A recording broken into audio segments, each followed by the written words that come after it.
What if I told you that the greatest threat to your faith wasn't war, pestilence, diseases, financial ruin, but it was actually the silencing of your thoughts? During the Middle Ages, the institutional church not only governed over what people said and did, but they also went so far as to govern over what people thought. And to me, that's what made the Dark Ages so dark.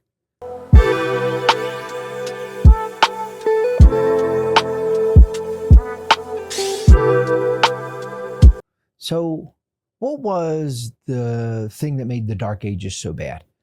I think it could be summed up in one small point, and that's this. There is a Greek word, Aristotle used it, that means there's no English equivalent, but it kind of means happiness, well-being, overall fit mentally, physically, just a full encompass of the well state. Okay. And the word is eudaimonia.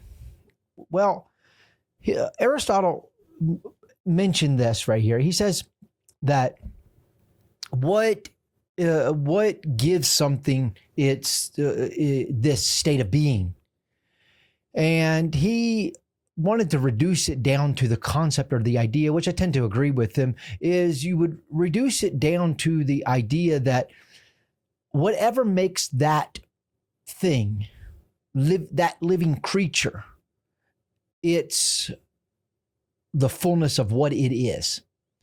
Okay. For example, if you could somehow ascribe happiness to an animal like a bird or a fish or something of that nature, Aristotle wanted to look and reduce this and said, what would give the bird, what would it be the bird's complete state of being to give it its eudaimonia? What would be the thing, the essence that is to be a bird? And he would say something like, it would be flying. You see, and that is the essence of a bird, to be a bird. Well, if you took that away, then you would be stripping it of its, we're going to use the English word happy here. You would be stripping it of its well-being, its happiness. Then he went on to say, same with a fish. What would be the fish's state, its overall reason for being a fish, and what makes a fish and its overall fitness, happiness, well-being would be the fact that it can swim. So to cage a bird would be remove it from its eudaimonia. To take a fish out of water would to remove its eudaimonia. So by the same token, you would ask yourself, then what makes a man, what gives him the essence to be a person? What is his fitness, his well-being, his overall reason that separates him from any other creature that's in existence? Would be his ability to think freely. So Aristotle argued, when it came to a man, what would it be that would sum up, that would be the one thing that would be the essence of being a man, being a human being? What would separate him from all the other creatures? But then in itself, it would be what the essence to be a man is. And he argued that it was the ability to think freely, or to have free thought. So in this right here is what I would tend to agree with him, but the ability to think as one wills.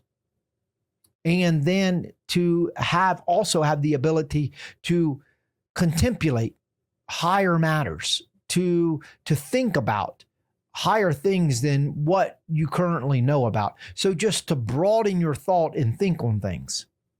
Aristotle said, what a travesty upon all of nature to cage a bird.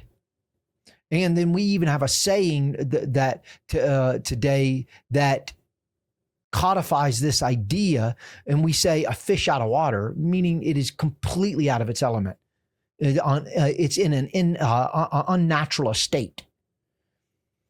And again, to remove a man from a person from its state to think freely and to have free choice and to think freely would be the same. It would be on a travesty to all nature. Well, during the Middle Ages, the church had moved society into this idea, and no more so than they could during the time of the Inquisitions, because it had come to such a state or such a point that a person began to fear. First, they feared that they would be out of place with God if they thought for themselves. So they thought they weren't allowed to think for themselves. They're not allowed to have those thoughts because they were somehow out of not within the right state of being to have thoughts that oppose church teaching. But then it had come to a point to where during the Inquisitions, when the papal Inquisitions would come into a city, they would start questioning, do you know of anyone who might have thoughts that are contrary to the church teaching? There's not even someone who talked that way, but that they had thoughts that were.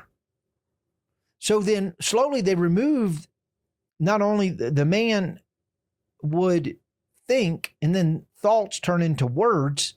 First, they removed the idea that you're allowed to talk and say your thoughts, just speculate, because for fear of being overheard. Then it moved to such a point during the 1400s that, and even in the 1500s, when the Papal Inquisition would come in, they would say, do you know of anyone who even might have thoughts that are contrary to the church teachings? And according to that person's speculation was enough to condemn the individual. So then people even guarded over the idea of having thoughts that were contrary to church teaching for fear that they might get caught up in some kind of net. So anyway, to me, this is what made the Dark Ages so bad, so horrendous of a place. Just a quick thought here. What are your thoughts? Let me know in the comment below. If you disagree, let me know. But if you agree, let me know. What do you think was the thing that made the Dark Ages so bad? Like and share this video. It helps the algorithm. If you're the first time with me, this is the first time you're seeing this video, my name is Dr. Carter. I have been studying theology and church history for over 30 years. I've been teaching it for 30 years. I carry degrees in theology at the bachelor's, master's, and doctorate level. I also have academic degrees in history as well.